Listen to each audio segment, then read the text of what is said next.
Hi, everyone. My name is Garth Sharif, and I'm excited to be here to talk to you about a topic that's been a challenge for me, as I imagine it is for you in this new normal: participant engagement. As someone who is a fellow instructor who, before the pandemic, did mostly live training in a training room with people in breakout rooms and table rounds. I remember that word, table rounds, and it's now breakout rooms. What can we do to get that same feeling that we might have had in a live training to encourage participants to engage with you and each other? It's very hard in this medium, stressful, but there are things we can do. Now, these are my thoughts on how to do this, and you might have tried different things. And if they're working and you feel comfortable with how the participants are engaging with you and your material, you should do what's working for you. I'm going to share some of my thoughts on what's worked to some degree and some things that could use some improvement, but where I feel like I can make the participants comfortable. Now, I am recording this over Zoom, so I will use some of the tools within Zoom for this recording, including my favorite, sharing the screen. So participant engagement. Now, this is, of course, all come out of the coronavirus.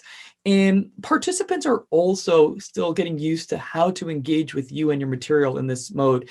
Now, we might think a lot of time has passed as we moved into virtual training, virtual webinars, videos on demand, but still it's not that much time. And everyone, the whole dynamic of instructor, participants, material, that's still getting to a place where everyone feels comfortable. So we want to understand at this initial stage, there's still a lot of play, a lot of creativity, a lot of trial and error with working through different things. So if you try something and fail, we'll talk about that later on. It's good that you try, because there is going to be some failure. And one of the things that I struggled with is to see my participants as different. So this image is to point out that live training and virtual training are different, and that might seem obvious, but it's not only different in the sense that you're doing this across a computer in your home office, but it's also the experience of the participants. Like, we need to understand what they are going through, or if they're in their home, are they as comfortable as they would be normally in a live training room, or uncomfortable in a live training room as they would normally be? And because of the dynamics of this, we have to think a little bit more about the participants and what they might need to be more comfortable. And I think, in my opinion, there's more emphasis and more effort needed to make the participant feel comfortable, which makes this different for participant engagement than a live training. So how do we do that? Let me share my screen, and notice that I've shared my screen and then come on the camera. This is also part of what I try to do. Try to use some different dynamics with the way I'm using the tool. Now, introverts, extroverts. I'm not going to go into a deep dive on this, but we'll talk about this simply. Introverts, they recharge their battery. I like to look at introverts, extroverts like a battery. When they're by themselves, their energy goes up. Their energy recharges. When they're with people, their energy goes down, so their battery decreases. Extroverts, their energy goes up. When they're with people, energy goes down when they're by themselves. It's a bit reductive, but for this conversation, we'll use that metaphor. And you've probably heard of Zoom fatigue, right? This idea that when people are on Zoom interacting, they might have an energy decline because of the way in which we're interacting with this technology and having maybe distractions and other points of view. Now, for me, and this is a good thing, I guess, in some ways, I'm an introvert in a course. So if I was in one of your courses, I wouldn't want to turn my camera on. I wouldn't want, if you asked me a question, I would be like, I don't know. I wouldn't feel comfortable at the beginning. If you put me in a breakout room in the first 5 minutes, I would be very uncomfortable. Okay, not just me. My energy, even though I do this for a living, one of the things with introverts, extroverts, you can't necessarily see this in a person, but the person, as a self-awareness point, feels the energy decline or increase. And I've done a few of these behavioral studies, DISC, Myers-Briggs. So I'm comfortable with saying, as a participant, I need to have my energy charged up when I'm in a classroom, live or virtual, but especially virtual. So I like to think about myself. How would I get me to participate in a virtual training? If you put me into a breakout room right away, I would not be excited about this. If you forced me to turn my camera on or ask me a question directly, you probably would get a response, but my energy would have all disappeared in that moment. So how do we get the introvert to get energy and build them up so that they can feel more comfortable participating? So I actually think about the introvert more than the extrovert, because extroverts might already be comfortable coming off camera, coming off the audio. How do we get the introverts involved? How do we help their energy? And that's what we're really going to focus on. And that's really, for me, it's somewhat interesting because it's really about how to get me to participate, because I really don't feel comfortable participating in certain situations, especially virtually. And the concept here is a concept that Adam Grant and Amy Cuddy, if you follow them on LinkedIn, have talked about extensively: psychological safety. How can we make our participants, if you want them to participate, feel comfortable sharing their point of views? If you ask them a question, if you want them to be involved, giving their experience, we need them to feel psychologically safe. We need them to feel safe to participate. So how do we do that? It's much harder to me in the virtual environment than it is in the live classroom environment. So we have to ask ourselves, how do we do that? So this is my thoughts on that. Okay, there's two thoughts. Okay, I have more thoughts, but it's a short video. Warm up your participants. Warm them up, and we'll talk about that and how we do that, because the introvert needs a warm up. And I think there's actually some change of our normative structure for courses that I think we need to go through to warm up our participants in the virtual learning environment. And two, try new things using VARK, and that's instructional design terminology. I'll talk about that in my second point. So icebreakers. Icebreakers. We love in our profession to talk about icebreakers. I've used icebreakers to start a program to get people warmed up in a live training room, because in a live training room, people are there, you can see them. And as a group, you might want to get them ready for training, get them in that state of mind. We're going to learn, we're going to work together. So icebreaker.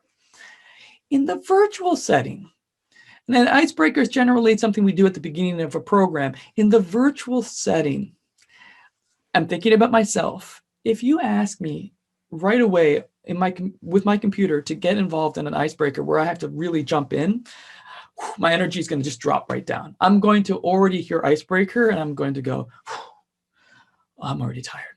Okay. Now that's just me. So I think about it like this. With the virtual training setup for participant engagement, you want to warm them up. Now, an icebreaker is like, it gets you right into things.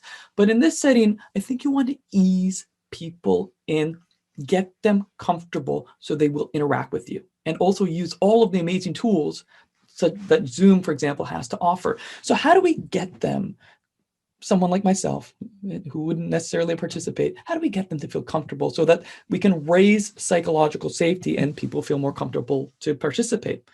Well, warm up. And a warm-up is not necessarily an icebreaker, because an icebreaker, I think, is a sprint. And we want to just stretch. We want to get the body warmed up so that we can feel comfortable, so that when we are asked to do something a little bit more strenuous, we can do it. So how do we do that? One, there's a lot of engagement tools that Zoom offers and other software offers. And the warm-up piece of this is to think about which ones are easy, which ones we can easily get our participants to do, easy warm-up activities with the engagement tools. And to me, the best engagement tool is the feedback button. Up, down, yes, no. So the yes, no buttons in Zoom, and again, I'm thinking about myself, these are also known as haptics, something where the participant can touch something and give you feedback. It's not the same as the chat feature, because the chat feature still needs psychological safety. I'm putting myself out there with every other participant. So if I write something, I make a spelling mistake, there's some pressure on me to chat as an introvert that I might feel like I'm not going to participate. But pressing yes or no. Have you guys heard of the new Canadian auditing standard, the revised Canadian auditing standard 315? I work in audit. Yes or no? Canadian Standards on Quality Management 1 and 2. How many of you have read the standard? Yes or no? They just press the yes or no button. And to me, that it's called haptic. It's part of kinesthetic, the K part of VARK, which I'll talk about. It gets people warmed up because they're interacting and they're doing it very simply, just pressing a yes or no. And that yes or no can just be that. You don't have to call them out if they press yes, because again, you want to make them feel safe. So you press yes or no and someone says, hey, you press yes, tell me what you think. They might back away. So these yes and no questions, polling questions, all of this at the beginning, right, to slowly move into other more involved exercises. So these are really simple tips. So I try to use yes and no buttons, closed-ended questions, about 5 or 10 at the beginning, just to feel, and spaced out a bit, but in the first 5 or 10 minutes, just giving time for them to interact with the technology. Polling questions.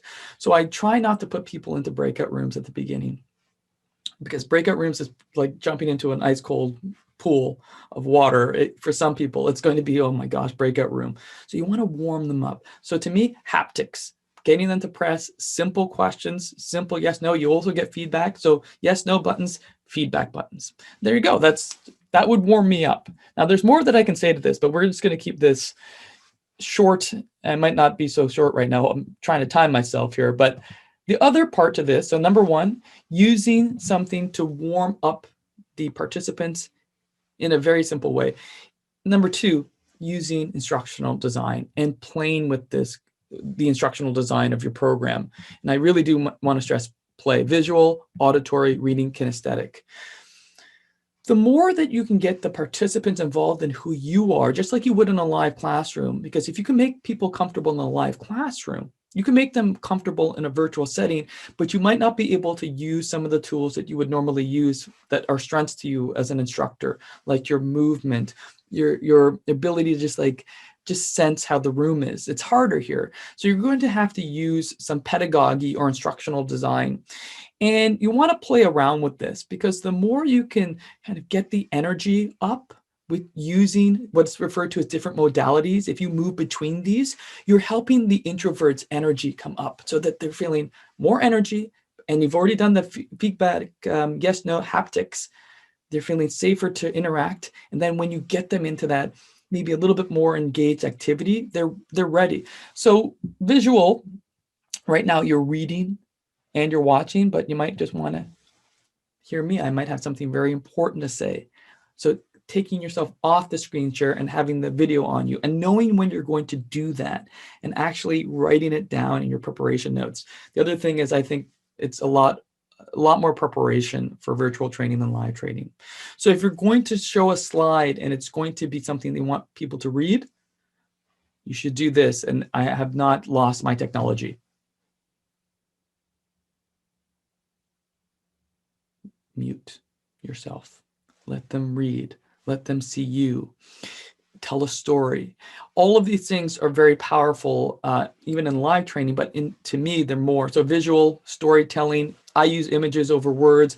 Auditory, if you're going to show slides with something to read, let them read it. Or let them hear you read the slide with the slide off, and then maybe show the slide. Again, all of this are choices, and there are different ways to go through it. And we've already talked about kinesthetic, which is getting participants to touch something, touch a button, yes or no, touch a polling question. And all those things can get the energy of participants to be higher for them to participate with you. Now, there's more than I could say, more than what I just said that I can say about the subject. I've failed a lot in this, so I'm not speaking to you as someone who's always getting amazing participant engagement. I have had crickets out there, and when you're have nobody's camera on and you're doing something that you think is important for education and you're not feeling that you're getting the feedback, it can be hard. But it's really about the participant experience. And sometimes participants are getting a great experience with their cameras off and using these buttons. So we really have to think about them. I know it's a big part of our personalities in this instructor world that we live in to feel like they like us, they're connecting with us, but they might be, even though you're not seeing it. The last thing I wanted to leave you with is a Maya Angelou quote. I know, Nathan, you love the quotes that Nathan posts on LinkedIn, so I thought I'd close this out. You may encounter many defeats, but you must not be defeated. In fact, it may be necessary to encounter the defeats so you can know who you are, what you can rise from, and how you can still come out of it, Maya Angelou. And I think that's a great quote to end this session on, because you want to try different things. You want to see what works. If your participants are engaging with you, you want to get feedback from them, the course evaluations, and read that. And just realize that there's going to be some fails. I've had plenty of them, but trying new things, trying different things and seeing what works, maybe course to course, you might have to change your approach, can really work. But again, you might have to take a few lumps on the road like I have, and maybe you have as well. So thank you for listening to this. I appreciate the time. And yes, I'll give it back to the facilitator for the briefing. And hopefully this was helpful. Thank you.